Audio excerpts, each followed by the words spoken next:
धन्यवाद अध्यक्ष महोदय। मुझे आपने महामहिम राष्ट्रपति जी के अभिभाषण पे धन्यवाद प्रस्ताव पे बात करने का मौका दिया।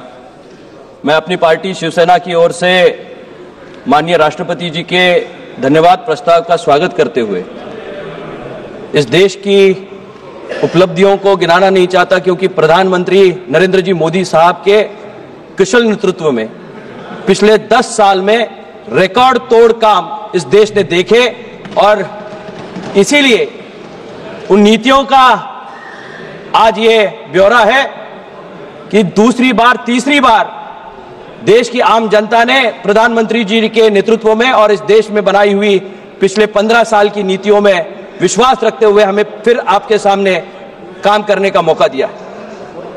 मैं राष्ट्रपति जी का अभिभाषण बहुत गौर से सुन रहा था।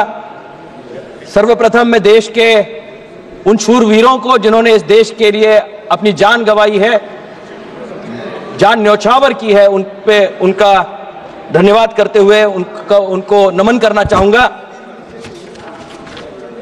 निश्चित रूप से ये जो अभिभाषण है ये सरकार की नीतियों का एक दर्पण है, बल्कि भविष्य का भारत कैसा होगा इसका एक दिशा दर्शक भी है।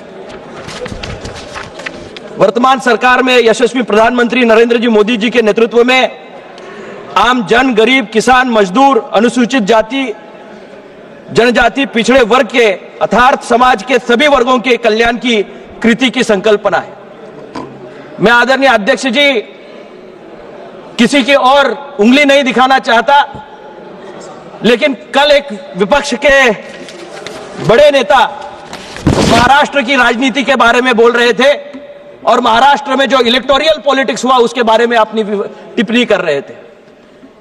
आज तक के इतिहास में सबसे ज्यादा यशस्वी प्रधानमंत्री कोई होगा तो निश्चित रूप से प्रधानमंत्री नरेंद्र जी मोदी इस देश के सबसे कामयाब प्रधानमंत्रियों में गिने जाएंगे और एक रिकॉर्ड विपक्ष के नेता के नाम पे भी ये दर्ज किया जाएगा। आज तक के इतिहास में 89 चुनाव किसी के नेतृत्व में हारे होंगे तो इनके नेतृत्व में हारे और इससे पहले किसी के नेतृत्व में नहीं हारे। बहुत ही जल्द सेंचुरी हो जाएगी और उसका सेलिब्रेशन शायद ये देश में नहीं करेंगे, विदेश में करेंगे, क्योंकि देश से इनको कोई लगाव नहीं है, जुड़ाव नहीं है। ये हमेशा कल के बारे में, कल वो कह रहे थे मेक इन इंडिया और मेड इन इंडिया के बारे में उनको कंफ्यूजन है। उनको होना स्वाभाविक है। वो मेड इन इंडिया है, असेंबल्ड इन इंडिया है, उसके बारे में उनको जानकारी ज्यादा है। निश्चित रूप से मैं कहना चाहूंगा इस देश की धरोहर को जो जानता है, इस मिट्टी से जुड़ा हुआ है, वो निश्चित रूप से मेक इन इंडिया क्या है वो जानता है। मेड इन इंडिया इस भारत का लौह पुरुष था और निश्चित रूप से वो आगे लेके जाने का काम आज नरेंद्र जी मोदी साहब यहां कर रहे हैं। भारत की राजनीति को एक नई ऊंचाई पे, इस देश के नव युवक को आगे ले जाने का काम नरेंद्र जी मोदी साहब के नेतृत्व में चल रहा है। लेकिन सिर्फ टिप्पणियां करना, उनको कटाक्ष देना और हमेशा विपक्ष की एक भूमिका रही है कि हमेशा कोसते रहना, निश्चित रूप से आने वाले समय में जो नीतियां बन रही है देश के उन्नति के लिए है और आज देश 5वें पायदान पे अर्थव्यवस्था के माध्यम से दुनिया भर में नवाजा जा रहा है। अगर ये उपलब्धियां उनको दिखाई नहीं दे रही तो निश्चित रूप से एक सिंड्रोम नया निकला है, क्राई बेबी सिंड्रोम। विपक्ष के नेता को वो क्राई बेबी सिंड्रोम हो गया है। हर एक मसले पे सिर्फ अपना रोना, देश के सामने गलत मैसेज नहीं डालना, दुनिया भर के सामने भारत को नीचा दिखाना, यही उनका काम चल रहा है। और उनके पुराने शासन काल में भी इस देश को चाइना के सामने झुकने के लिए किसी ने मजबूर किया हो तो इन्हीं की नीतियों की वजह से चाइना के सामने हमें झुकना पड़ा था। लेकिन आज सीना ताने हम कह सकते हैं कि चाइना को आंखें दिखाने का काम नरेंद्र जी मोदी साहब की गवर्नमेंट एक माध्यम से, दमखम से यहां कर रही है। आज ये चुनावी माहौल नहीं है, लेकिन महाराष्ट्र की जनता ने जो चुनावी मैंडेट दिया है उस टाइम सिर्फ एक चुनाव नहीं हुआ था सर, 2 चुनाव हुए थे। महाराष्ट्र में चुनाव हो रहे थे, उसी के साथ वायनाड में भी चुनाव हो रहा था, वहां प्रियंका जी लड़ रही थी।